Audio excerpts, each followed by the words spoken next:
Hello everyone, I hope you all are fine. Today in this video, you will learn how to draw human face. To draw human face, there are so many grammatical parts like proportion, features and foreshortening. But I want to make it easier. It is simplified if you draw three imaginary lines passing through the eyebrows, nostril and lips in a oval shape. Basically, we divide the human face into three parts.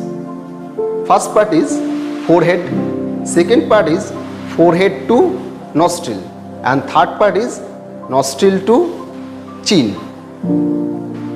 By varying the distance between three lines, different face can be drawn. So students, don't be afraid.